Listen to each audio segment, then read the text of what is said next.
Assalamualaikum warahmatullahi wabarakatuh.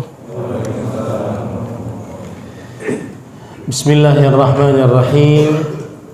Innal hamdalillah nahmaduhu wa nasta'inuhu wa nastaghfiruh wa na'udzu billahi min shururi anfusina wa sayyiati a'malina. Man yahdihillahu fala mudilla lahu wa man yudlil fala hadiya lahu. وأشهد أن لا إله إلا الله وحده لا شريك له وأشهد أن محمدا عبده ورسوله يا أيها الذين آمنوا اتقوا الله حق تقاته ولا تموتن إلا وأنتم مسلمون يا أيها الناس اتقوا ربكم الذي خلقكم من نفس واحدة وخلق منها زوجها وبث منهما رجالا كثيرا ونساء واتقوا الله الذي تساءلون به والأرحام إن الله كان عليكم رقيبا يا أيها الذين آمنوا اتقوا الله وقولوا قولا سديدا يصلح لكم أعمالكم ويغفر لكم ذنوبكم ومن يطع الله ورسوله فقد فاز فوزا عظيما أما بعد فإن أصدق الحديث كتاب الله وأحسن الهدي هدي محمد صلى الله عليه وعلى آله وسلم وشر الأمور محدثاتها وكل محدثة بدعة وكل بدعة ضلالة وكل ضلالة في النار. Alhamdulillah, kita bersyukur pada Allah Subhanahu wa taala pada hari ini, hari Sabtu pagi menjelang siang 4 Al-Muharram, bulan Allah yang suci. Kita dimudahkan oleh Allah Subhanahu wa taala 1445 Hijriah.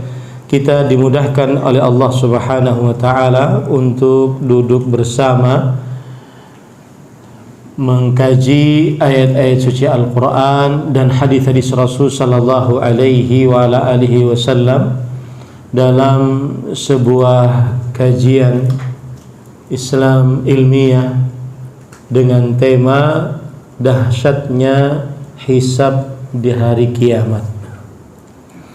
Salawat dan salam semoga selalu Allah berikan kepada Nabi kita Muhammad sallallahu alaihi wa ala alihi wasallam, ada keluarga beliau, para sahabat, serta orang-orang yang mengikuti beliau sampai hari kiamat kelak.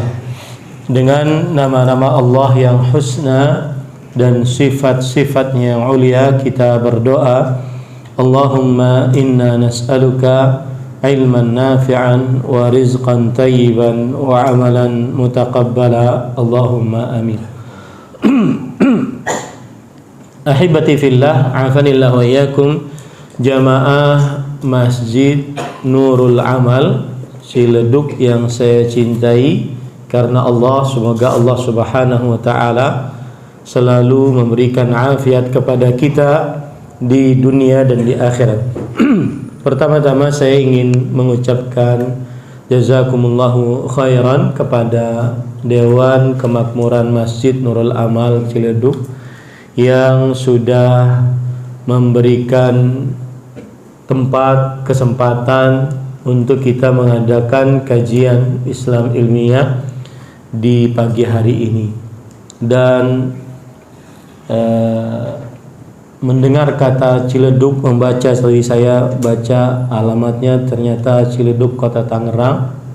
Dulu saya sering kajian di Ciledug, di Baitur Rahman, Karangtengah. Jauh dari sini ya? Seberang.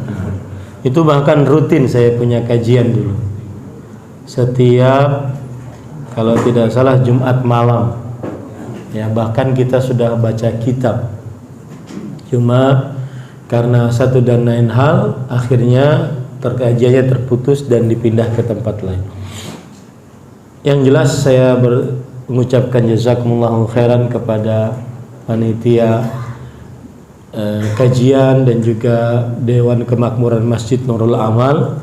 Semoga dengan adanya saling tolong menolong di dalam kebaikan ini termasuk dari amal ibadah yang diterima oleh Allah Subhanahu wa taala. Adapun tema kita yang kita ingin bahas pada kesempatan kali ini adalah tema yang penting.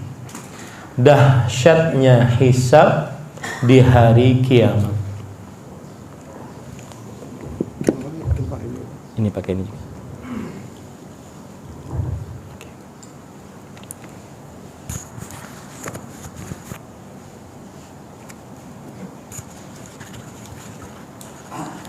Dahsyatnya hisab di hari kiamat. Ini penting. Mengapa penting? Karena satu, tema ini berkaitan dengan rukun iman. Dan rukun iman berkaitan dengan perkara akidah. Dan akidah adalah hal yang paling terpenting di dalam kehidupan beragama seorang muslim. Dengan akidah yang benar, maka akan menumbuhkan ibadah, akan menumbuhkan muamalah yang baik, akan menumbuhkan akhlak dan adab yang benar. Kalau kita ingin belajar agama Islam itu kan dia ada 4. Yang pertama belajar akidah. Akidah apa itu? Yaitu apa saja yang diyakini oleh seorang muslim di dalam qalbunya dari syariat Islam ini. Seperti misalkan perkara rukun iman. Rasulullah SAW ditanya tentang akhbirni anil iman, beritahukan kepadaku tentang iman. Maka beliau menjawab, tu'mina billahi wa malaikatihi wa kutubihi wa rusulihi wal yawmil akhir wa tu'mina bil qadri khairi wa syarri. Beriman kepada Allah, para malaikat, kitab-kitab, para rasul, hari akhir, dan beriman kepada takdir baik dan buruknya. Nah, ini perkara akidah. Kalau orang ingin belajar agama Islam, belajar akidah, ya belajar rukun iman. Di antara rukun iman juga, di antara perkara akidah juga yang harus diyakini oleh seorang muslim, akidahnya kepada keluarga Rasul sallallahu alaihi wasallam. Hukuk ahlul bait, keluarga Rasulullah sallallahu alaihi wasallam. Apa hak-hak keluarga Rasul sallallahu alaihi wasallam? Kemudian di antara akidah juga adalah huququs sahabah radhiyallahu anhum. Apa kewajiban seorang muslim terhadap para sahabat Nabi radhiyallahu anhu. Nah, itu dibicarakan dalam perkara akidah Islam. Kemudian di antara perkara akidah juga di antaranya adalah huququr ra'i war ra'iyah, hak pemimpin di dalam sebuah negara dan hak rakyat. Itu dibicarakan dalam masalah akidah.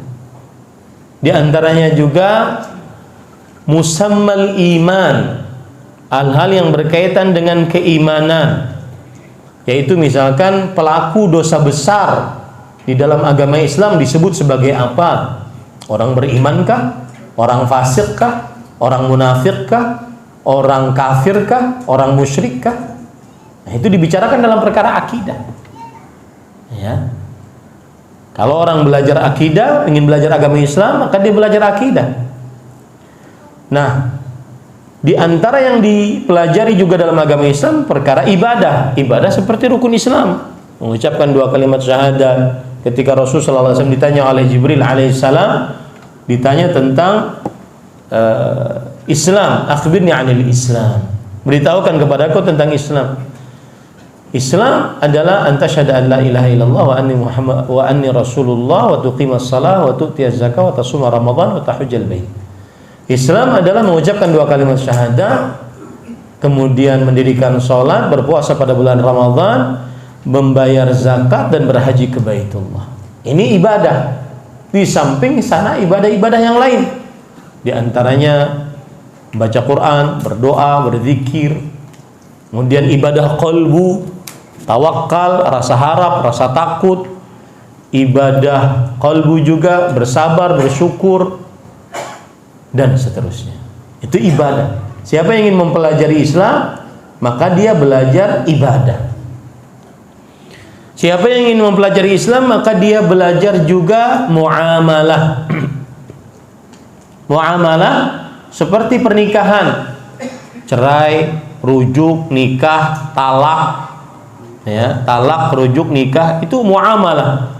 Atau jual beli, simpan pinjam, sewa menyewa, ya, sampai kalau kita baca buku-buku fikih, maka akan sampai kepada hubungan antara tuan dengan budaknya, itu masuk muamalah. Nah, kalau ingin belajar agama Islam, belajarlah muamalah juga. Yang keempat, belajar adab dan akhlak.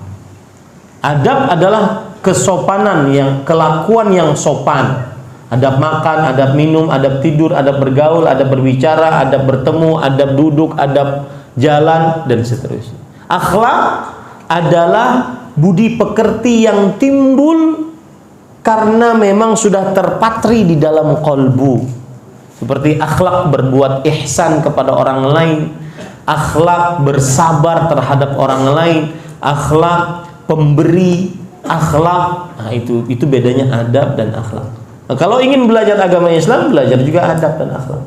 Nah, dari 4 poin ini yang paling utama akidah. Akidah ini bagaikan bagaikan akar pada sebuah pohon. Pohon tidak akan tumbuh batangnya, apalagi menghasilkan buahnya tanpa akar. Begitu juga akidah. Akidah ini seperti akar pada sebuah pohon, seperti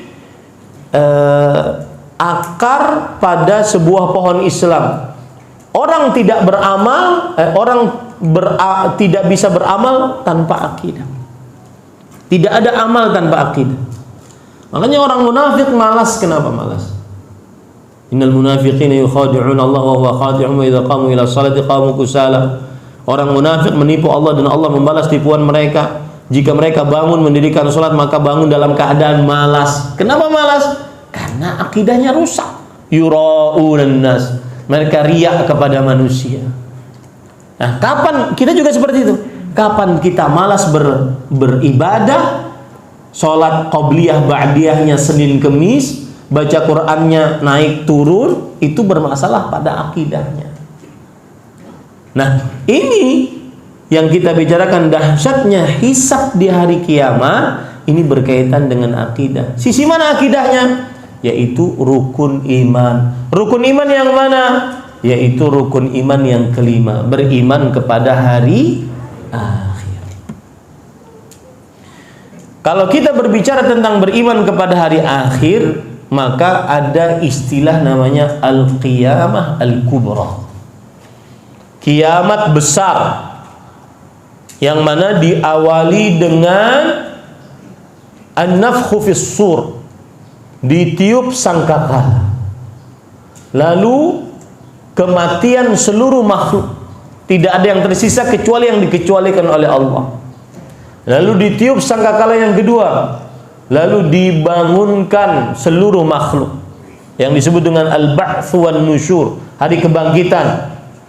Kemudian setelah itu baru al-hasyr, dibangkitkan seluruhnya sesuai dengan amalnya masing-masing, lalu dikumpulkan di sebuah lapangan, makanya disebut dengan padang mahsyar.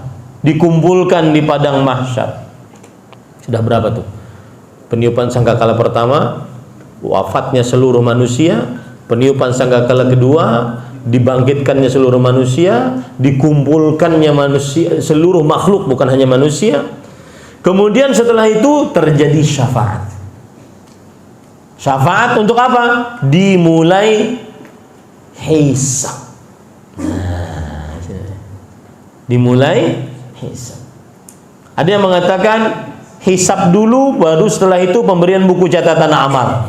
Ada yang mengatakan buku catatan amal dulu baru hisab. Yang penting seperti itu. Kemudian setelah itu baru dimulai timbangan. Lalu setelah itu ada namanya sirat, berjalan di atas sirat. Lalu setelah itu ada telaga. Lalu setelah itu antara surga dan neraka. Itu semua disebut kiamat kubra. Dan berarti yang kita bicarakan sekarang adalah perihal akidah. Subnya rukun iman. Rukun imannya adalah beriman kepada hari akhir. Hari akhir yang kita pelajari adalah tentang hisab. Maka di sini pentingnya pembicaraan ini. Kembali ke poin permasalahan tadi. Saya katakan tema ini penting fi ghayatil ahammiyah. Sangat-sangat penting. Ya, karena kenapa? Berkaitan dengan akidah, dan akidahnya berkaitan dengan rukun iman. Yang kalau rusak akidahnya, tidak akan tumbuh ibadahnya. Ya, tidak akan tumbuh ibadahnya.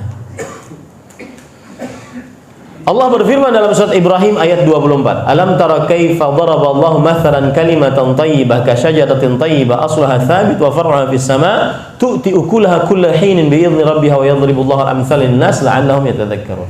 Mungkin agak maju sedikit nanti kawan-kawan yang di luar. Bapak-bapak yang sini mungkin agak maju. Enggak apa-apa. Mudah-mudahan tadi niatan DKM segera dimanakan kayak di angka 5 kayak tadi ya, cepat ya. Baik. Ahibati fillah, afanillah. Itu pentingnya dari sisi itu. Allah berfirman tadi, apakah kamu tidak memperhatikan bagaimana Allah membuat sebuah perumpamaan tentang ucapan yang baik. Ucapan yang baik maksudnya apa? Akidah. Yaitu kata Abdullah bin Abbas radhiyallahu anhuma, kalimatan thayyibah, ucapan yang baik dimaksud di sini adalah ucapan la ilaha illallah. Seperti apa? Seperti pohon yang baik, akarnya kokoh, batangnya menjulang ke langit, memberikan buah di setiap musimnya dengan izin Allah Subhanahu wa taala. Nah, itulah akidah. Kalau akidahnya kokoh, maka tumbuh pohonnya. Kalau mengetahui, memahami hisab dengan baik dan benar, maka tumbuh amalnya nanti. Seperti itu. Maka tema ini sangat penting. Yang kedua, tema ini penting karena kita di zaman yang sangat mudah untuk tergoda dengan dunia. Orang kalau ingat hisab, maka dia tidak akan menghalalkan segala cara demi dunia. Dunia itu apa? Harta, tahta, wanita. Orang kalau ingat hisab, tidak akan mudah menghalalkan segala cara. Saya pernah diundang kajian di Sukamiskin, penjaranya para koruptor. Saya cuma mengucapkan satu ayat saja. Tsumma la tus'alunna yauma idzin 'anil na'im. Kemudian sungguh kamu akan benar-benar ditanya kelak, dihisab kelak tentang nikmat. Akan ditanya oleh Allah SWT. Ayat ini persis dengan hadis Rasulullah SAW riwayat Imam Tirmidzi dari Abu Barzah Al-Aslami radhiyallahu anhu. Rasulullah SAW bersabda, la tazulu qadama 'abdin yaumal qiyamah hatta yus'ala an umrihi fima afna wa an ilmihi fima fa'al wa an malihi min aina iktasaba wa fima anfaqa wa an jismihi fima abla. Tidak akan bergeser kedua telapak kaki seorang hamba di hari kiamat dari sisi Allah sampai dia ditanya tentang umurnya dihabiskan untuk apa. Nah, kalau sudah berbicara umur, orang yang sudah belajar hisab ini tidak ada lagi jenggotan, begadang malam, main rank. game online. Betul istilahnya rank ya. Ya, saya sih nggak pernah main karena nggak pernah menang, nggak pernah main, nggak bisa. Alhamdulillah. Ya. Maka para ikhwan yang dirahmati oleh Allah, tidak ada lagi ibu-ibu yang curhat, Ustaz, suami saya ngajinya sama Ustaz lagi. Ya Ustaz yang disalahin. Tapi sukanya main game sampai jam 2 pagi, subuhnya telat. Kenapa?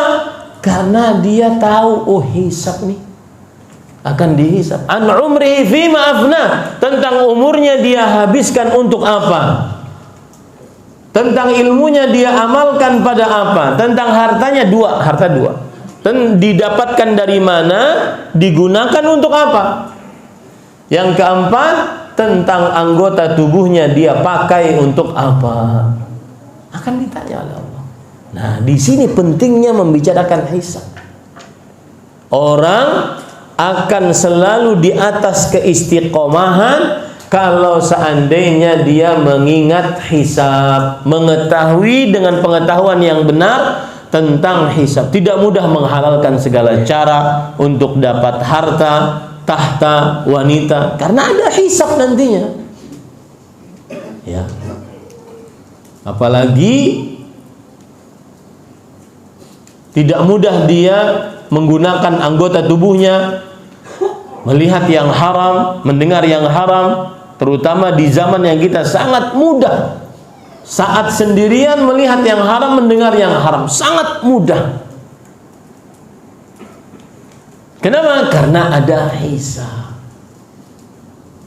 Ini poin yang kedua, mencegah orang untuk terjerumus ke dalam maksiat, menghalalkan segala cara untuk mendapatkan dunia kalau dia mengetahui tentang hisab. Yang ketiga, pentingnya tema ini adalah tema ini berkaitan dengan perkara gaib, dan siapa yang mengimani tentang hal gaib maka dia termasuk orang yang bertakwa. Allah berfirman dalam surat Al-Baqarah, Alif Lam Mim, dzalikal kitabu la raiba fihi hudan lil muttaqin alladzina yu'minuna bil ghaib. Alif Lam Mim itu adalah kitab Al-Qur'an yang tidak ada keraguan sedikit pun di dalamnya, sebagai petunjuk bagi orang-orang yang bertakwa. Siapa yang bertakwa? Orang-orang yang beriman kepada hal gaib. Termasuk perkara gaib adalah beriman tentang hisab. Maka dari sini pentingnya seseorang akan mempelajari tentang hisab. Kemudian yang keempat, ini fenomena ya. Fenomena kita di zaman medsos. Ada dua fenomena yang sangat keji dan harus dinasehati. Dinasehati bukan malah menerima, tetapi malah mengejek yang menasehati. Ya. Maka hati-hati. Tulisan sama dengan lisan. Rasul sallallahu alaihi wasallam bersabda, "Innal 'abda la yatakallamu bil kalimah la yulqi laha balan yahwi biha fin nari 70 kharifan." Ada orang ngucapin ucapan-ucapan atau nulis sesuatu komentar. Saat dinasehati dia menulis dengan perkataan yang dia tidak peduli apakah itu buruk atau tidak. Ya. Maka hal tersebut akan memasukkan dia ke dalam neraka 70 tahun lamanya, dari mulai puncak nerakanya sampai ujung dalam nerakanya, dilempar begitu dalamnya. Orang dinasihati di zaman sekarang tentang tidak boleh melanggar yang disyariatkan, yang dinasihati malah mencaci, mencela, menghina, merendahkan, bukan malah berterima kasih. Persis seperti yang disebutkan oleh Allah Subhanahu wa taala dalam Al-Qur'an, wa idza qila lahu ittaqillah akhadhathu al-'izzatu bil its fahasbuhu jahannam wa la bi'sal mihad. Yang artinya, jika dikatakan kepada dia, takutlah engkau kepada Allah, ya si fulan, takut engkau kepada Allah Subhanahu wa taala. Musik itu haram, misalnya. Saya baru bikin video tentang musik. Nah, di zaman sekarang gara-gara itu kadang-kadang pengajian seperti ini ya diisi dengan biduanita.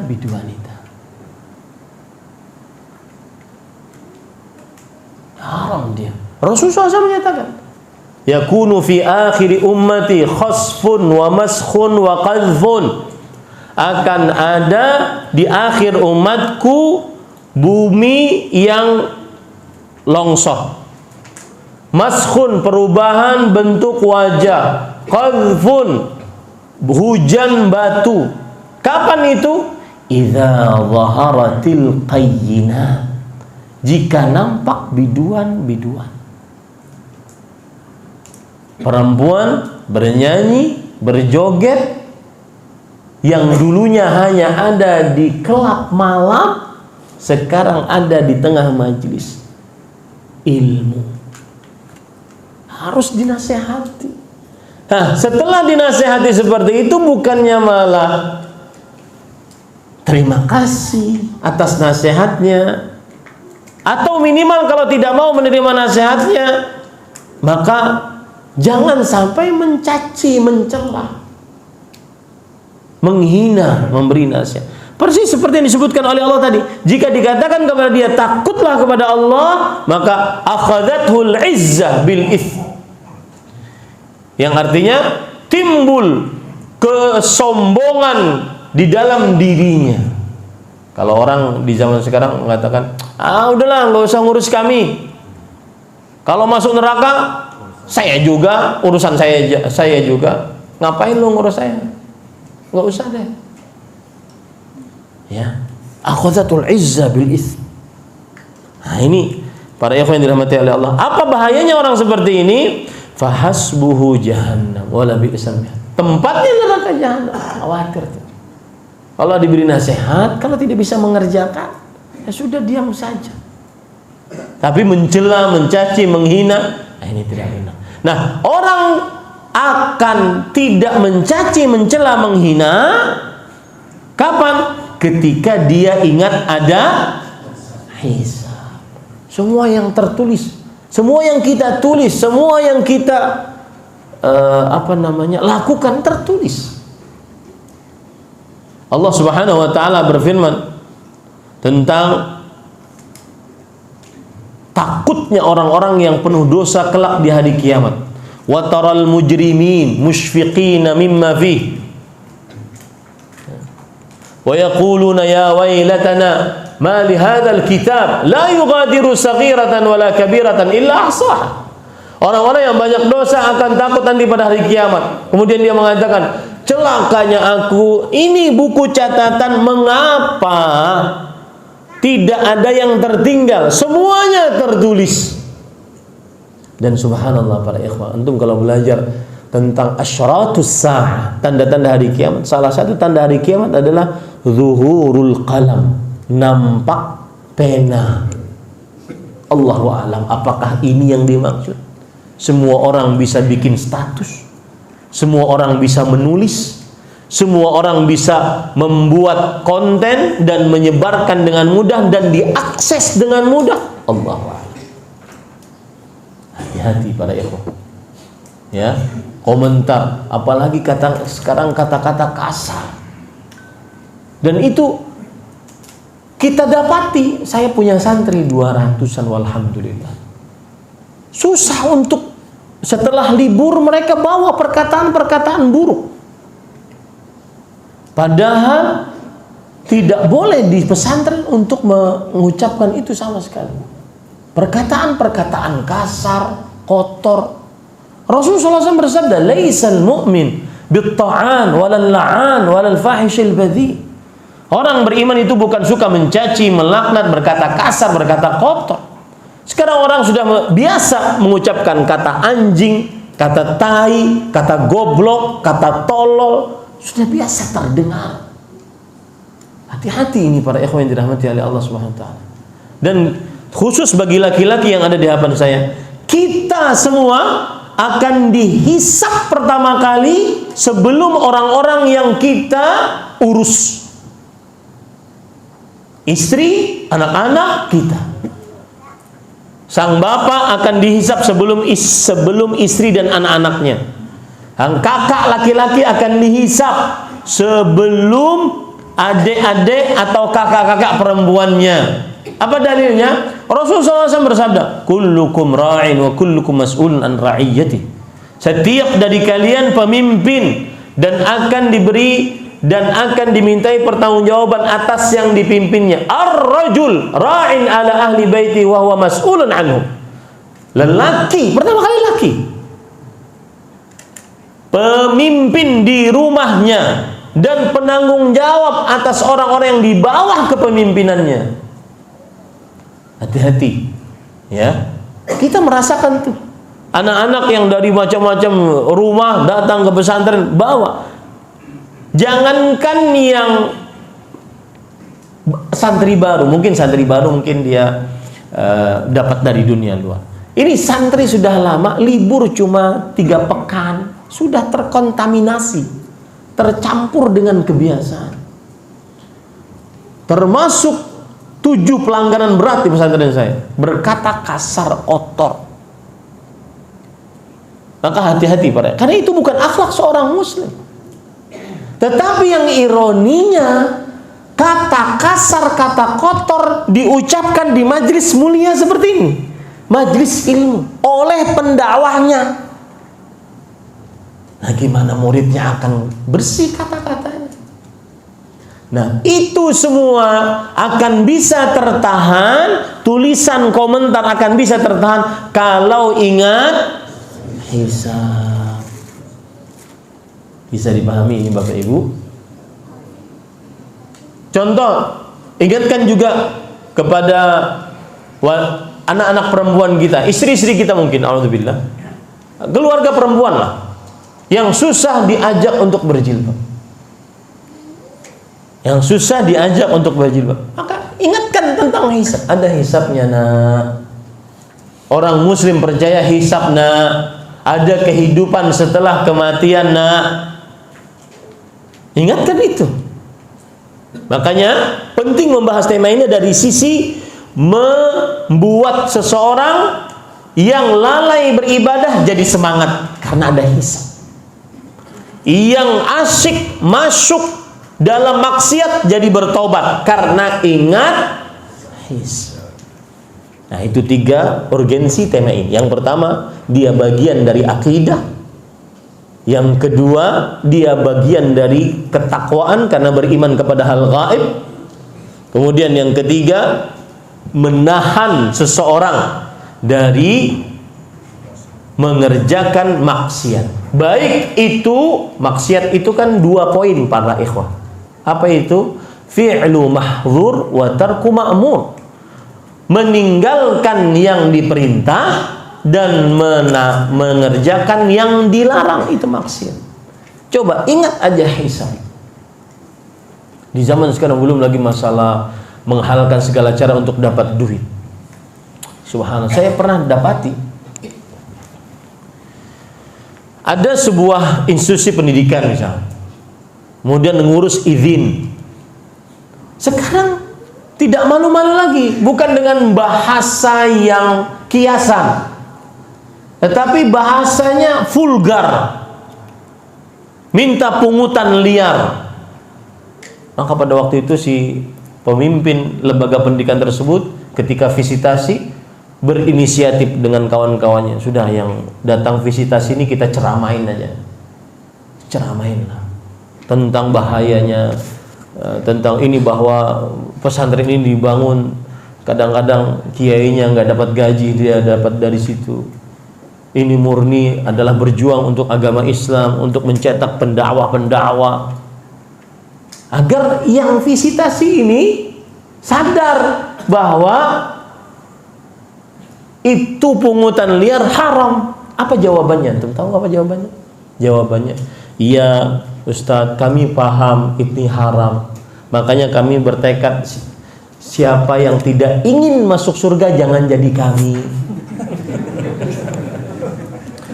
Jawaban tuh. Artinya, ya sudahlah, saya surga, saya neraka aja deh. Siapa yang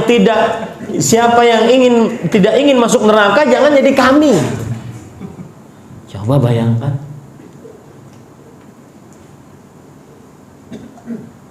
Kapan orang bisa seperti itu?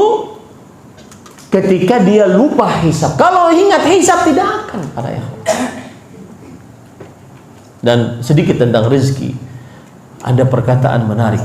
Antum-antum yang mungkin yang hadir sekarang selagi galau tentang rezeki, lihat perkataan ini baik-baik. Disebutkan oleh sebagian ulama salaf di dalam kitab Hilyatul Awliya yang tulis oleh Abu Nuaim Al-Asfahani. Beliau mengatakan, ini sedikit menyimpang ya, tapi berkaitan dengan qalbu. Pembahasan qalbu itu kadang-kadang menarik untuk dibahas agar hidup ini selalu tegar, kokoh, sabar, berbaik sangka kepada Allah Subhanahu wa ta'ala. Beliau berkata, kuntu janinan fi batni ummi. Aku dulu sebagai janin di perut ibuku.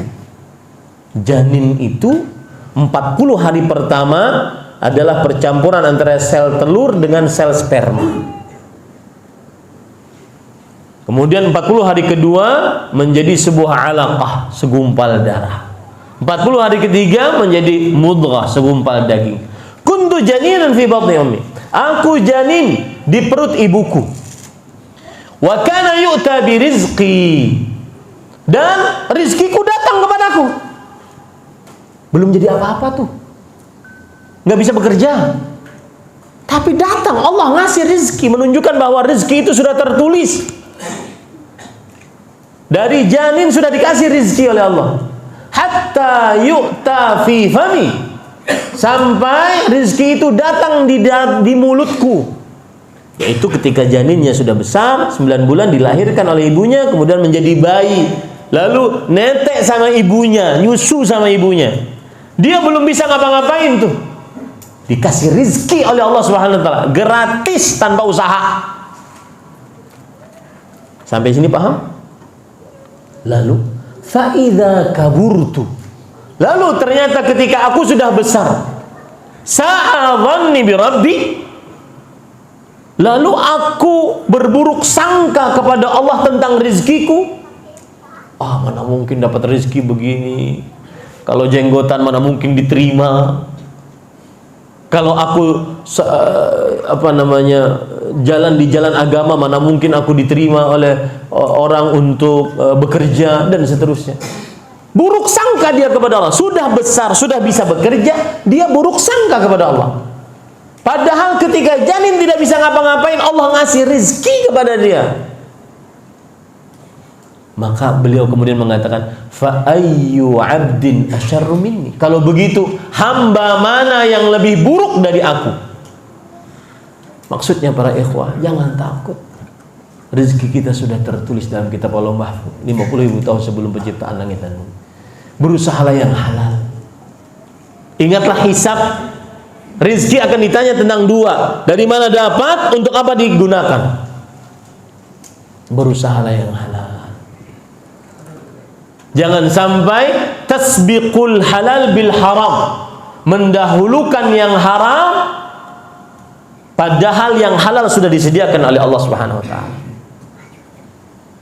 Dan tidak akan berbeda, sama.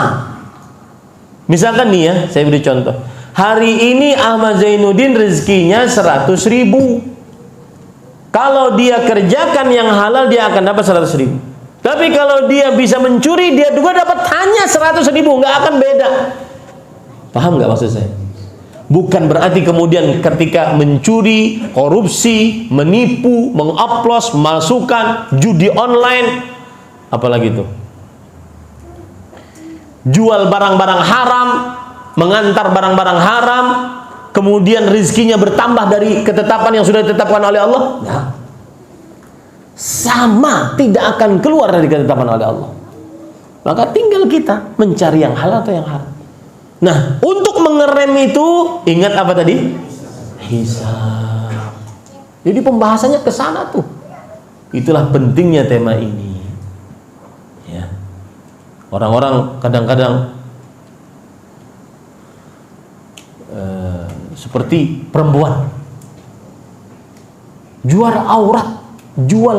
Saya diceritakan oleh sebagian kawan-kawan, Ustaz, ada di tengah anak-anak muda sekarang ada namanya real life dan alternative life. Apa real life? Real life mungkin dia bertetangga seperti biasa, anak seorang perempuan yang kalau keluar rumah pakai jilbab, sekolah pakai jilbab. Tapi ada hidup alternatif yang dia miliki. Ketika di kamar, dia jual dirinya. Live TikTok, semakin dibuka, semakin dapat apa tuh? Saya nggak punya akun TikTok karena khawatir. Semakin goyang, semakin dapat hadiah, dan itu bisa diuangkan katanya. Itu alternatif lain. Hati-hati. Anak perempuanmu sudah punya kamar sendiri, kamar mandi di dalam kamar, ingin makan tinggal pesan online, ternyata terkenal di dunia maya oleh semua laki-laki mata belang hidung belang. Pantas memang Rasulullah SAW bersabda, barang siapa yang mengurus 2 anak perempuan dan dia baik dalam mengurusnya, kunna lahu hijaban minan nar. Anak perempuan tersebut akan menjadi hijab dia dari pintu nerakanya Allah Subhanahu wa taala. Hati-hati para ikhwan. Nah, anak-anak perempuan seperti itu cara menyadarkannya bagaimana? Ingat, ada hisab nak. Ada hisab nak. Ya. Baik. Sekarang kita ingin masuk ke dalam tema kita. Yang kita ingin bicarakan adalah apa pengertian hisab.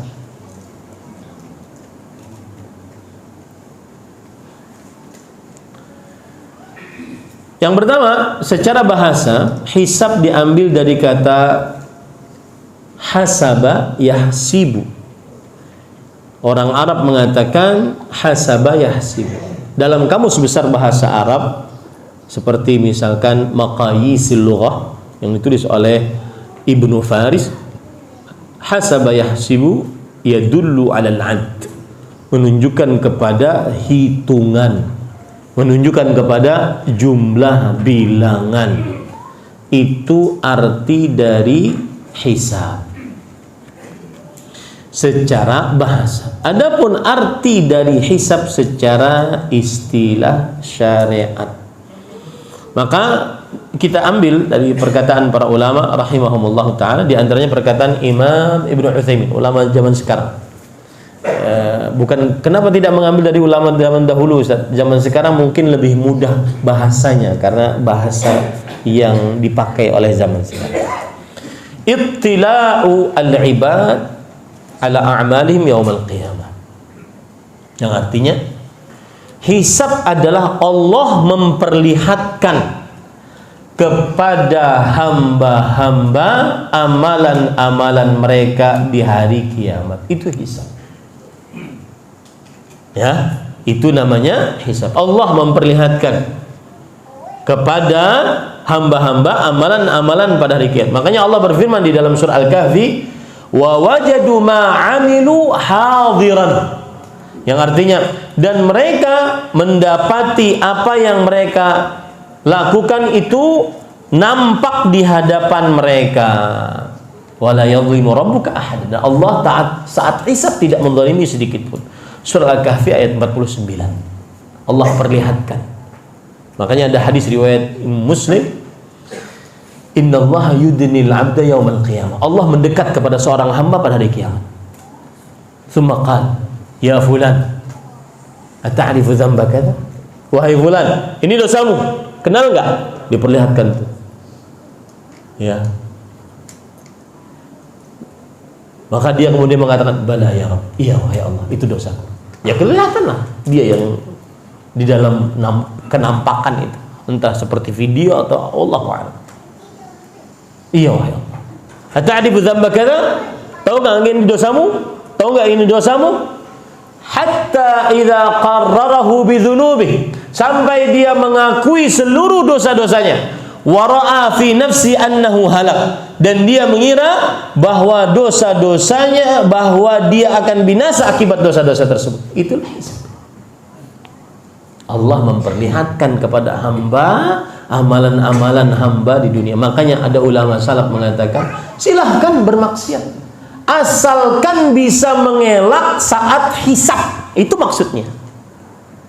Mengelak dari apa? Dari diperlihatkannya amal di hari kiamat, dari hisab.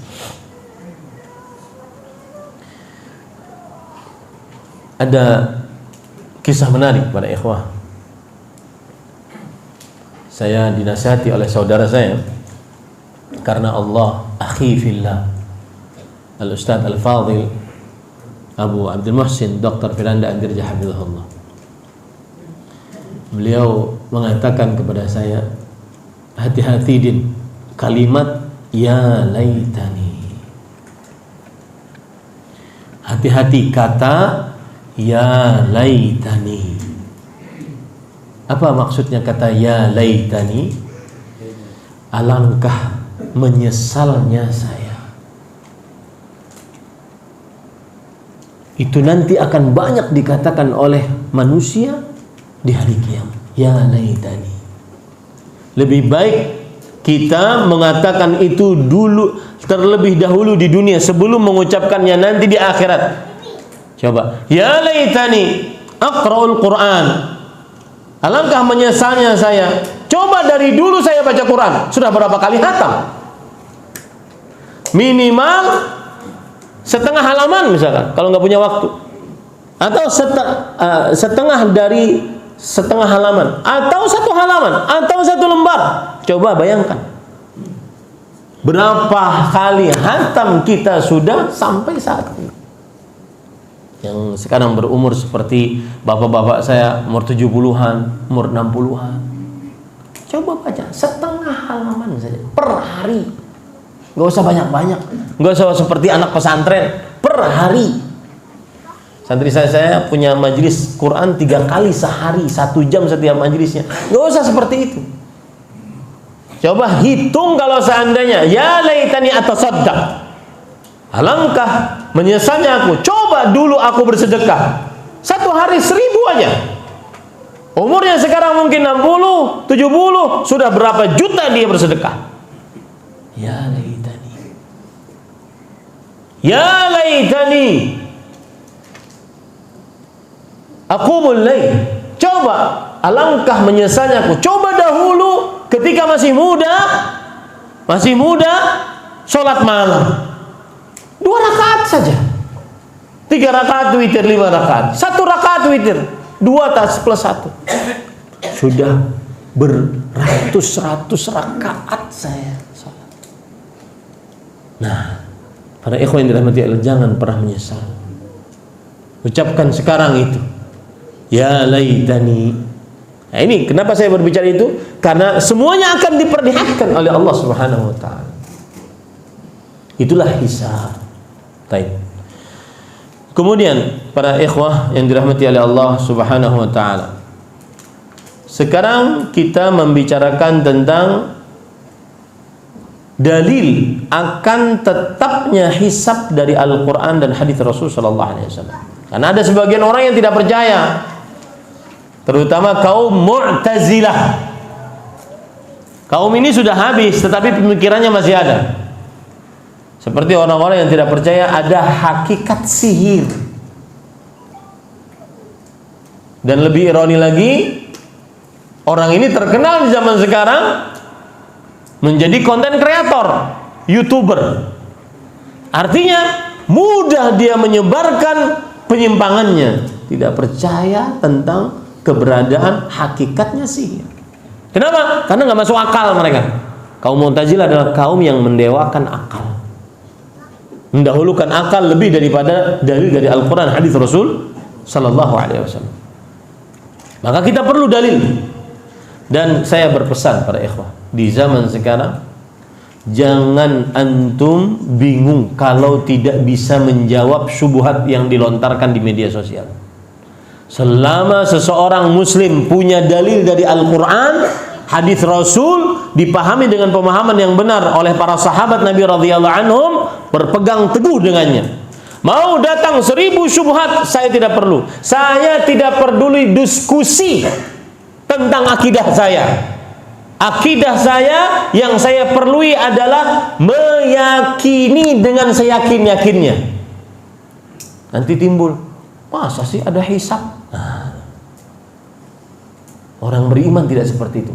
Orang beriman mengatakan sami'na, kami mendengar ayatnya, kami taati. Orang Mu'tazilah enggak. Tadi ayat yang saya baca, dzalikal kitabu la raiba fihi hudal muttaqin. Itulah Al-Qur'an yang tidak ada keraguan di dalamnya. Orang beriman apa? Sami'na wa ta'ana.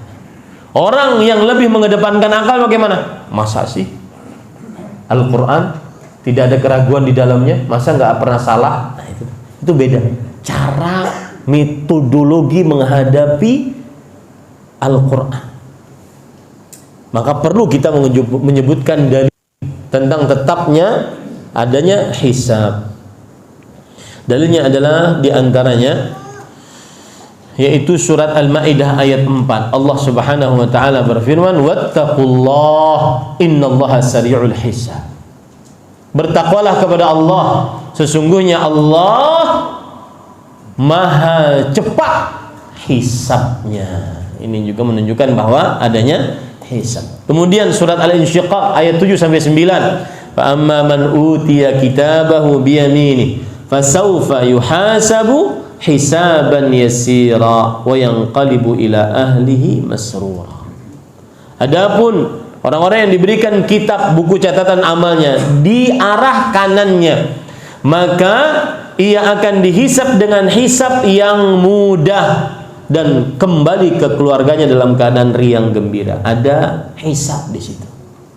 Berarti benar adanya hisab berdasarkan Al-Quran dan Sunnah. Kalau sudah ada Al-Qurannya, ada hadisnya, dipahami dengan benar, maka jangan pernah khawatir dengan syubhat. Tidak semua syubhat harus kita jawab para ikhwan. Ya, jangan pernah khawatir dengan syubhat. Dalil dari hadis Rasul sallallahu alaihi wasallam di antaranya adalah hadis riwayat Imam Tirmidzi yang sudah saya sebutkan tadi, bahwa akan tidak beranjak kedua telapak kaki seorang hamba di hari kiamat dari sisi Allah Subhanahu wa taala sampai dia ditanya tentang apa yang pertama tadi? Umurnya dia gunakan untuk apa? Kemudian ilmunya dia amalkan pada apa? Kemudian hartanya dia dapatkan di mana dan dia gunakan untuk apa? Yang keempat tentang jasmaninya, tubuhnya dia pakai untuk apa? Itu dalil adanya hisab. Baik, poin selanjutnya, para ikhwah yang dirahmati oleh Allah Subhanahu wa taala. Apa saja yang akan dihisab oleh Allah Subhanahu wa taala atas seorang hamba? Nah, ini yang patut kita persiapkan. Ya, apa saja yang akan dihisab oleh Allah? Yang pertama, akidahnya akan ditanya oleh Allah Subhanahu wa taala. Siapa yang dia ibadahi selama ini? Persiapkan itu baik-baik. Ya. Dalam surat Asy-Syu'ara ayat 93, Allah Subhanahu wa taala berfirman, "Wa qila lahum aina ma kuntum ta'budun min dunillah hal yansurunakum aw yantasiru." Dikatakan kepada mereka di hari kiamat, mana yang kalian ibadahi selama ini selain Allah? Apakah bisa menolong kalian atau kalian bisa meminta pertolongan kepada mereka? Yang akan ditanya, dihisab di hari kiamat adalah sembahan kepada siapa dia beribadah kepada Allah Subhanahu wa taala selain Allah Subhanahu wa taala. Ini harap diperhatikan baik-baik. Kemudian para ikhwah, Selanjutnya yang akan ditanya oleh Allah Subhanahu wa taala nanti di hari hisab adalah amalan-amalan dia yang dia lakukan di dunia. Semuanya akan tertulis. Semuanya akan ada dalam buku catatan amal, diperlihatkan oleh Allah Subhanahu wa taala. Dalam surah Al-Hijr ayat 92 sampai 93 Allah berfirman, "Fa wa rabbika", demi Allah, ini sumpah. Dan sumpah menyebutkan yang diagungkan untuk membicarakan yang ditekankan. Demi Allah, la tus'alun. Lam di situ lamut taukid, lam penekanan. Sungguh, la nas'alannahum, sungguh kami akan benar-benar bertanya kepada mereka ajma'in, seluruhnya, amma kanu ya'malun, tentang apa yang telah mereka perbuat. Ini para ikhwan yang dirahmati oleh Allah Subhanahu wa taala. Coba perhatikan tafsiran dari Imam Ibnu Jarir At-Tabari. Ya. Yaqulu ta'ala dzikru li Nabi Muhammadin sallallahu alaihi wasallam, fa rabbika ya Muhammad la nas'alanna haula'i alladziina ja'alul qur'ana fid dunya 'idhin fil akhirah amma kanu ya'malun fid dunya fima amarnahum bihi wa fima ba'athnaka bihi ilaihi min ayyi kitabin alladzi anzaltuhu ilaihim wa fima da'awnahum ilaihi min al-iqrar bi wa min tauhidi wal bara'ah min al-andat wal awthan. Allah akan bertanya kepada Nabi Muhammad, Allah akan bertanya kepada manusia seluruhnya tentang Al-Quran. Bagaimana sikap kita terhadap Al-Quran? Sampai itu sikap kita terhadap Al-Quran yang sudah dijauhi, Allah akan bertanya. Sikap kita kepada Nabi Muhammad sallallahu alaihi wasallam, Allah akan bertanya. Tauhid kita, Allah akan bertanya. Ya, ditanyakan oleh Allah Subhanahu wa taala.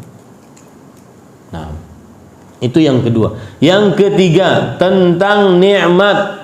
Allah akan hisab nikmat yang kita rasakan di dunia.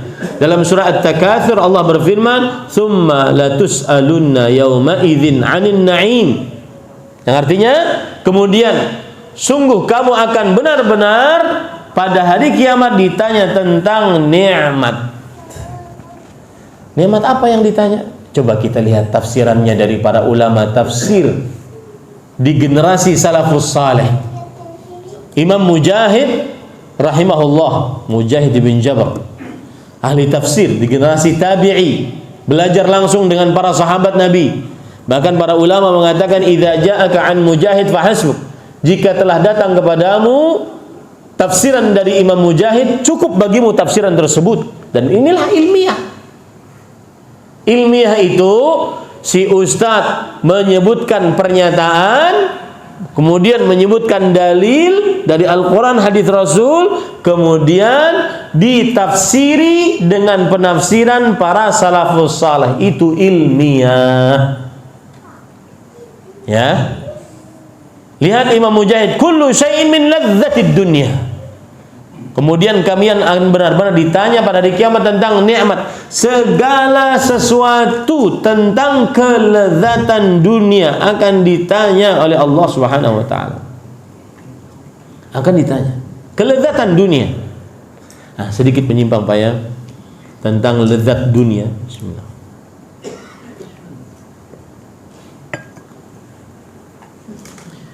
Konsepnya yang disebutkan oleh Allah dalam surat Al-Ahqaf ayat 20, di dunia semakin lezat kemudian disertai dengan maksiat, maka akan mengurangi pahalanya, kenikmatannya di surga.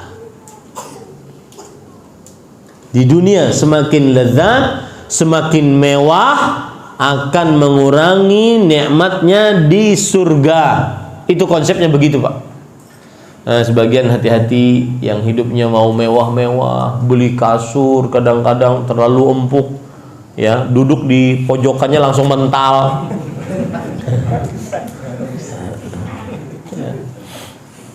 Ada orang saya telepon, Assalamualaikum, waalaikumsalam. Lagi di mana? Afwan Ustaz, lagi sarapan di mana? Singapura. Sarapan aja. Harus beli, harus dah beli wafer, satu wafer harga 500.000. Terlalu bermewah-mewah. Dan itu memang bukti benarnya sabda Rasul sallallahu alaihi wasallam. Likulli ummah fitnah wa fitnatu ummati al-mal. Setiap umat ada ujian khusus.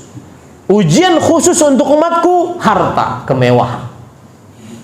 Dan konsepnya tadi, semakin lezat dunia, semakin berkurang nikmat di akhirat. Apa dalilnya? Wa yauma yu'radul ladzina kafaru 'alan nar adhabtum thayyibatikum fi hayatikumud dunya wastamta'tum biha falyawma tujzauna 'adzabal huni bima kuntum tastakbiruna fil ardi bighairil haqqi bima kuntum tafsukun. Pada hari itu orang-orang kafir dihadapkan kepada neraka. Lalu dikatakan kepada mereka, kalian sudah menghabiskan nikmat-nikmat baik di dunia. Sudah kalian rasakan itu. Hari ini di akhirat hanya ada siksa yang menghinakan. Berdasarkan ayat ini, Umar bin Khattab, lihat pemahaman para salafus saleh. Umar bin Khattab radhiyallahu anhu berkata, ketika beliau keluar dari kota Madinah, beliau kan pemimpin, Amirul Mukminin. Kemudian beliau berkunjung ke sebuah daerah, kemudian dihidangkan makanan yang enak-enak. Beliau mengatakan, wallahi, demi Allah, inni la aqdiru an akula aladza ta'amin minkum. Demi Allah, aku bisa makan makanan yang lebih lezat daripada kalian ini sekarang. Wa albasa alyana libas minkum. Dan aku bisa memakai pakaian yang lebih halus daripada kainnya, daripada pakaian kalian. Walakinni astabqi li akhirati. Akan tetapi itu semua aku sisakan untuk kehidupan akhiratku. Nah, ini mengobati hati yang suka galau. Melihat orang healing, ya, kerja mulu kayak kagak gitu. Ya, sedih orang liburan, orang mewah-mewahan, sedih. Ya. Ini juga menasihati untuk ibu-ibu yang ada di bawah. Ya, tentang OOTD, harus bawa tas branded kalau ke pengajian. Padahal suaminya belum sanggup. Marah-marah kalau seandainya tidak bisa beli jilbab yang bagus, beli jubah yang bagus. Ya. Padahal sunnahnya nih. Nabi Muhammad SAW, beliau pernah memakai surban bagus, ditenun khusus oleh seorang perempuan untuk Rasulullah. Agar beliau memakai surban itu kalau menghadapi tamu. Beliau baru pakai pertama. Kemudian melihat itu seorang sahabat berkata, ya Rasulullah, ma'ahsana siyabak. Wahai Rasulullah, surbanmu bagus. Itu beliau langsung kasih. Sampai sahabat yang lain marah. Engkau tahu Rasul sallallahu alaihi wasallam la yaruddu sa'ilan. Beliau tidak pernah menolak orang yang minta. Jadi sunnahnya kalau Anda mengatakan, seorang ibu mengatakan kepada ibu yang lain,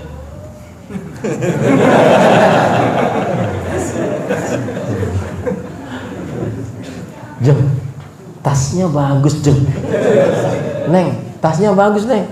Itu sunnahnya dikasih tuh. Ya.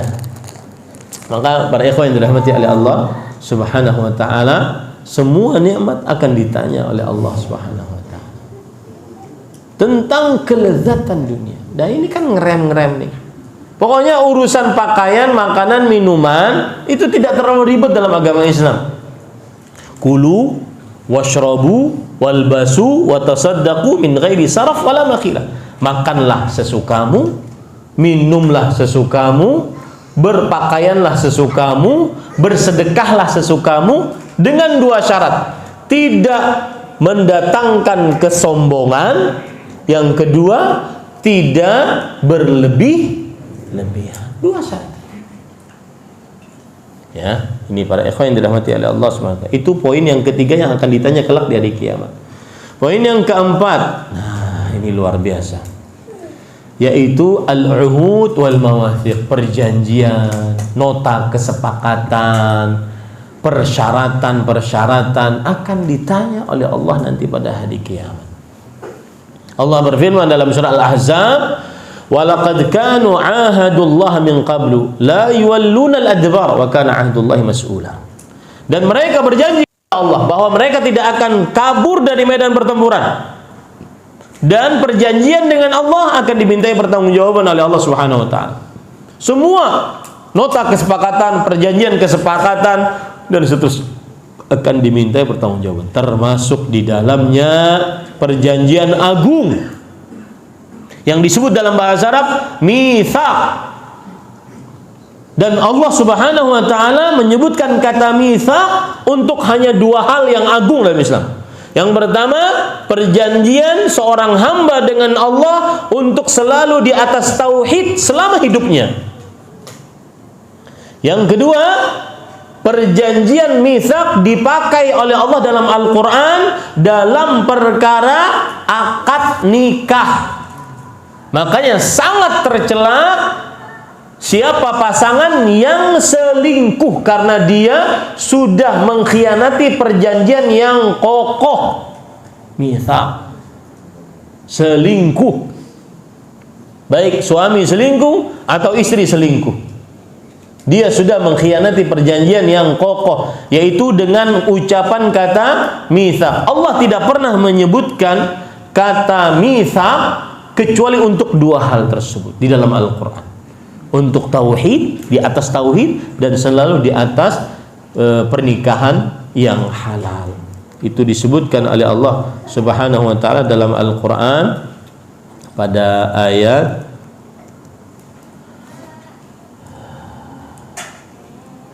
mitsaqan ghalidhan. Di antaranya surat Al-Ahzab ayat 7, kemudian surat An-Nisa ayat 21. Al-Ahzab ayat 7, kemudian An-Nisa ayat 21. Maka hati-hati para ikhwan. Ini akan dimintai pertanggungjawaban seluruh kesepakatan. Tapi kadang-kadang ada kesepakatan-kesepakatan yang tidak benar. Saya beri contoh misalnya. Seorang istri mau meninggal sakit keras. Dia mengadakan kesepakatan dengan suaminya. Wahai suamiku, kalau saya mati kamu nikah lagi enggak? Kalau saya mati kamu nikah lagi enggak? Maka sang suami mengatakan, kan sudah, yang penting kamu sehat dulu, jangan. Ya. Enggak, saya mau tahu jawabannya. Kalau saya mati kamu nikah lagi enggak? Maka sang suami dengan dipaksa kan mengatakan, ya tidak langsung lah. Mungkin setelah setelah tanah kuburan nanti kering, baru dipikirkan itu juga. Yang penting kamu sehat dulu lah.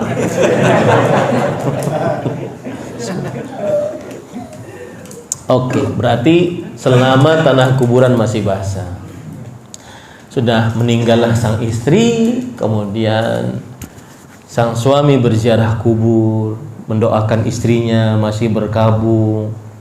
Tapi sebulan lewat, apalagi suami kan kalau istrinya meninggal tidak ada masa iddah.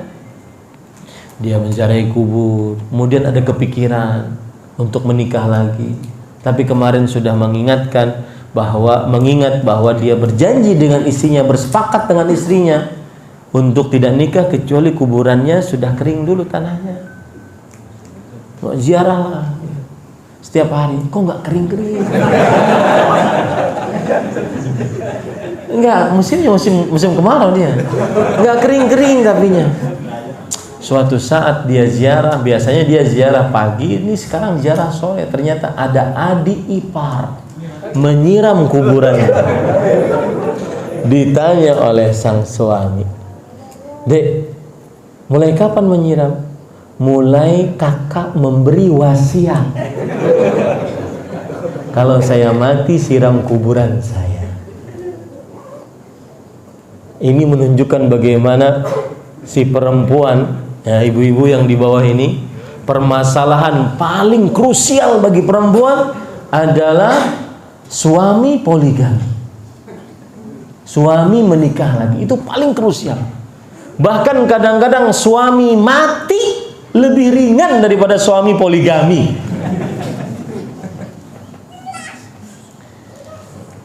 Ada cerita seorang syekh ditanya oleh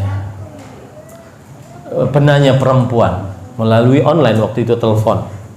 Syekh, bolehkah saya berdoa, Allahumma adkhilni wa zawjil jannah biduni huril ain. Ya Allah, masukkan aku dan suamiku ke dalam surga tanpa bidadari. Doanya begitu, tanpa bidadari. Apa jawaban Syekh? Kata Syekh, tubtulina fid dunya wa tubtulina fil akhirah.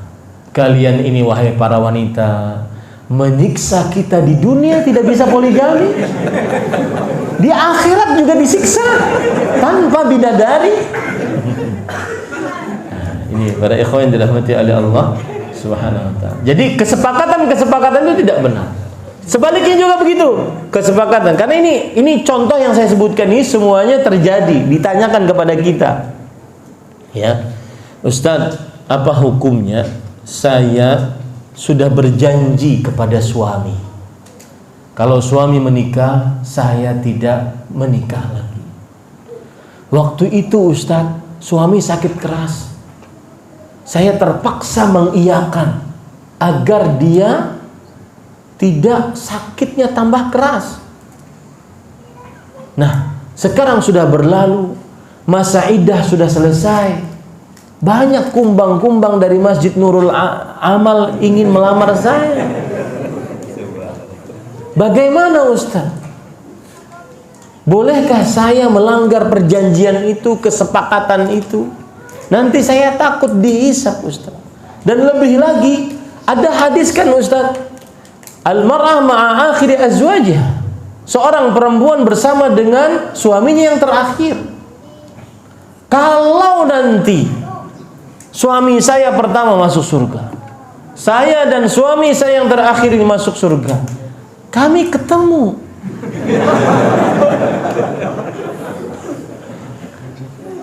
mana janjimu? Dasar pengkhianat. Apakah seperti itu Ustaz? Maka jawabannya tidak. Ada perjanjian yang batil, ada perjanjian yang boleh disepakati. Dan yang paling utama, di surga tidak ada kekesalan, tidak ada kemarahan, tidak ada rasa hasad, dengki. Tidak ada. Ya, ini para ikhwan yang dirahmati oleh Allah Subhanahu wa taala. Jadi, ada perjanjian-perjanjian yang tidak akan ditanya karena dia adalah perjanjian yang batil. Baik, kemudian yang kelima, yang terakhir, yaitu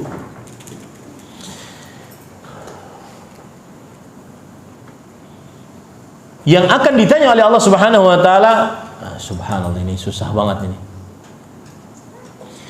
Pendengaran, penglihatan, dan qalbu. Kita di zaman yang semua dari kita sangat mudah bermaksiat dengannya. Allah berfirman di dalam surah Al-Isra ayat 36, "Wala taqfu ma laysa laka bihi ilm, inna as-sam'a wal basara wal fu'ada kullu ulaika kana anhu mas'ul." Janganlah kalian berbuat tanpa ilmu, sesungguhnya pendengaran, penglihatan, dan qalbu seluruhnya itu akan dimintai pertanggungjawaban oleh Allah Subhanahu wa taala. Ada sedikit ya menyimpang tentang musik. Salah satu penelitian para ulama, di antaranya Imam Ibnu Qayyim Al-Jauziyah, antum silahkan cek dalam Al-Quran, tulis di dalam aplikasi Al-Quran antum yang ada searchingnya bahasa Arabnya, selalu Allah menyebutkan pendengaran sebelum penglihatan. Kenapa? Karena rusaknya pendengaran lebih dahsyat daripada rusaknya penglihatan. Ya. Ini pada ikhwan yang dirahmati oleh Allah Subhanahu wa taala. Apa rahasia kenapa Allah menyebutkan di dalam Al-Qur'an sering sam'an wa basaran, pendengaran dulu baru penglihatan. Itu dikupas oleh para ulama, di antaranya Imam Al-Qayyim rahimahullahu taala ketika menjelaskan buruknya musik dan nyanyian yang sekarang sudah menjadi bahkan kadang-kadang terjadi penentangan baca Al-Quran dengan musik. Itu wallahi penghinaan terhadap Al-Quran. Al-Quran dijadikan lagu dengan keliru memahami hadis Rasulullah SAW, man lam yataghanna bil Quran falaysa minna, siapa yang tidak menyanyikan Al-Quran maka bukan dari kami. Para ikhwan yang dirahmati oleh Allah Subhanahu wa taala, tapi biarkan as-sira' bainal haqqi wal batil tetap akan ada. Pertempuran antara hak dan batil tetap akan ada sampai hari kiamat. Maka pendengaran, penglihatan dan qalbu akan dimintai pertanggungjawaban oleh Allah Subhanahu wa taala. Taib, itu beberapa poin. Poin selanjutnya, para ikhwan yang dirahmati oleh Allah Subhanahu wa taala, yaitu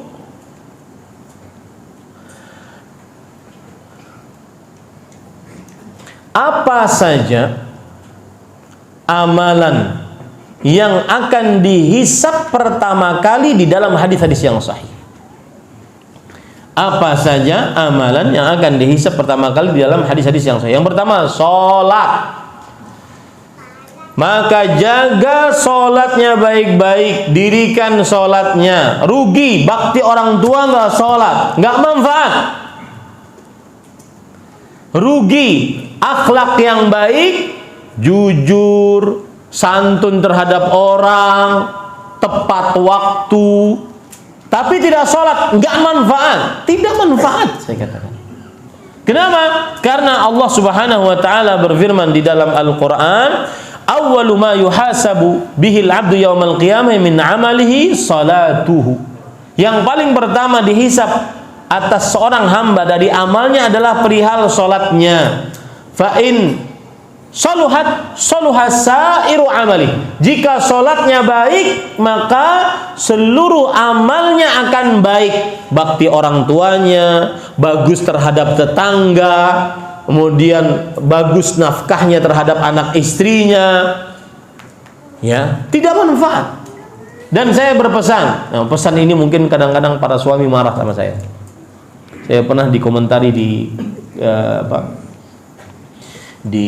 bahkan DM, bahkan ada WhatsApp langsung. Artinya dia memang kesal-kesal, beneran kesal.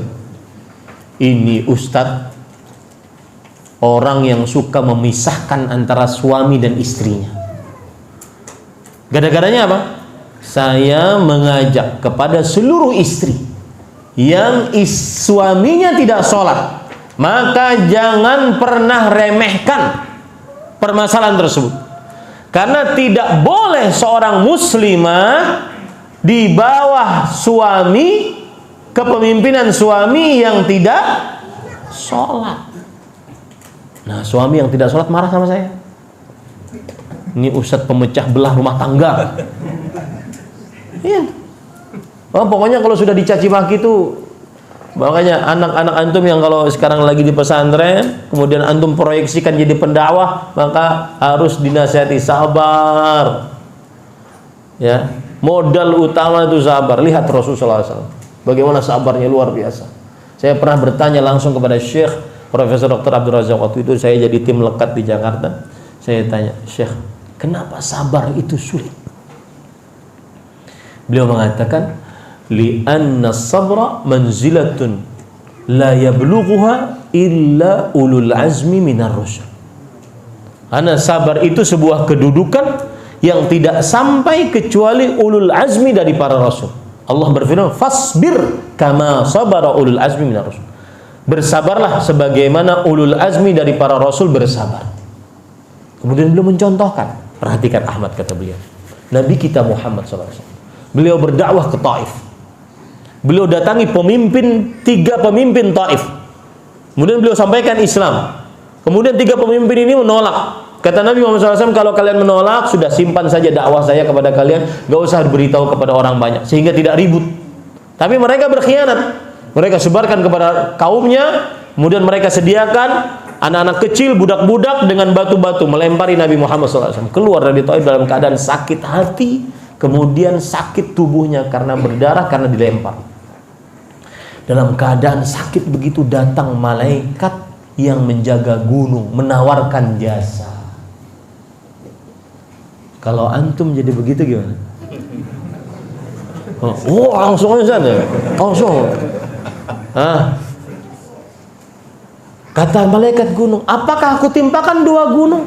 Kata Syekh Abdul Razak, saya kenal Syekh Abdul Razak. Beliau sangat penyabar. Kalau saya, jangankan 2 gunung, 10 gunung sekalian. Tapi apa yang terjadi pada Rasul sallallahu alaihi wasallam? Beliau mengatakan, "La, jangan. Bal arjullah an yukhrija min aslabihim man ya'budullah la yusyriku bihi syai'an."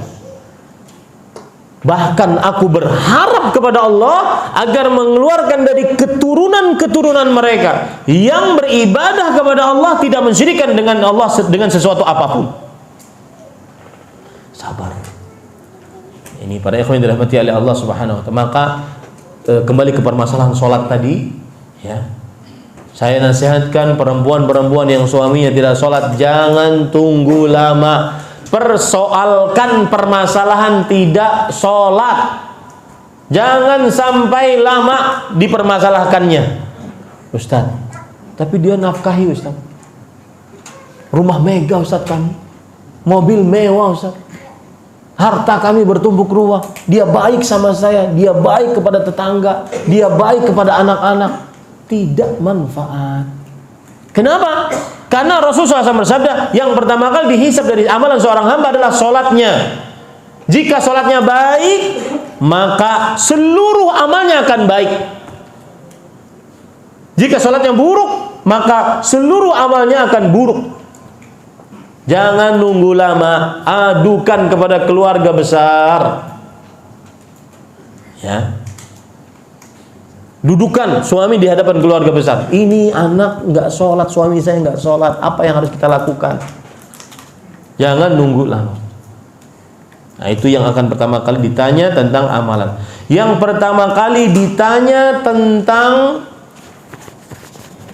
amalan juga adalah perihal darah. Awwalu ma yuqtassu bihil abdu yaumil qiyamah ad-dima. Yang paling pertama kali akan diqisas, dihisab oleh Allah pada hari kiamat, perkara darah. Hati-hati Bapak Ibu, terutama di media sosial. Jangan sedikit-sedikit, ayo revolusi, ayo pemberontakan. Itu semua tetes darah yang tertetes, tidak tahu siapa yang bertanggung jawab. Semuanya yang ikut berkomentar, semua bertanggung jawab atasnya. Hati-hati. Dan khusus untuk darah para ikhwah, la yazalu ar-rajulu fi fushatin min dini ma lam yusib daman haram. Masih saja seseorang saat hisab, lapang hisabnya, selama tidak mengenai darah yang haram untuk diteteskan. Hati-hati para ikhwah yang dirahmati oleh Allah Subhanahu wa taala. Terakhir, para ikhwah yang dirahmati oleh Allah, ini masuk sebenarnya dalam permasalahan macam-macam hisab. Macam-macam hisab. Yang pertama, hisab yang mudah. Allah berfirman dalam surah Al-Insyiqaq ayat 7 sampai 8. Fa amma man utiya kitabahu bi yamini fasawfa yuhasabu hisaban yasira. Adapun yang diberikan buku catatan dari kanannya, maka dihisab dengan hisab yang mudah. Hisab yang mudah bagaimana? Allah memperlihatkan amalan, kemudian setelah itu Allah mengatakan kepada hamba tersebut, ngaku nggak ini dosamu? Dilihatkan lagi, ngaku nggak ini dosamu? Hamba tersebut mengatakan, bala ya Rabb, iya wahai Allah, iya wahai Allah, iya wahai Allah, sampai dia mengakui seluruh dosa-dosanya. Hatta idza qarrarahu bidzunubi, dia mengakui seluruh dosa-dosanya. Wa ra'a nafsahu annahu halak, dan dia mengira dosa dia pasti binasa gara-gara dosa tersebut. Kemudian Allah berfirman kepada hamba tersebut, laqad satartuha 'alaika fid dunya wa ana aghfiruha lakal yaum. Wahai fulan, itu dosa-dosamu aku tutupi selama kamu di dunia, dan sekarang aku ampuni dosa-dosamu. Inilah yang disebut dengan hisaban yasira. Ya, hisaban yasira, mudah, hisab yang mudah. Yang kedua, para ikhwan yang dirahmati oleh Allah Subhanahu wa taala, orang yang dihisab dengan hisab yang sangat sulit, yaitu orang yang diteliti saat hisabnya. Jam ini kamu kemana? Kemudian kenapa gaji itu kamu dapatkan sedangkan kamu tidak menggunakan waktu kerja untuk kerja? Dihisab, diteliti hisabnya. Rasulullah SAW bersabda, man nuqishal hisaba faqad halak. Siapa yang diteliti saat dihisab pasti binasa. Ini yang kedua, jenis hisab. Saat dihisab diteliti dengan sangat hisabnya. Kemudian yang ketiga, masuk surga tanpa hisab. Masuk surga tanpa hisab, tidak ada pertanyaan sama sekali. Syarat mutlaknya adalah bertauhid. Syarat mutlaknya adalah bertauhid. Mudah-mudahan kita termasuk di dalamnya. Ini yang bisa saya sampaikan. Apa yang baiknya dari Allah Subhanahu wa taala. Saya kira cukup ya, tidak ada pertanyaan lah ya. Karena sudah jam 11:30 persiapan untuk salat zuhur.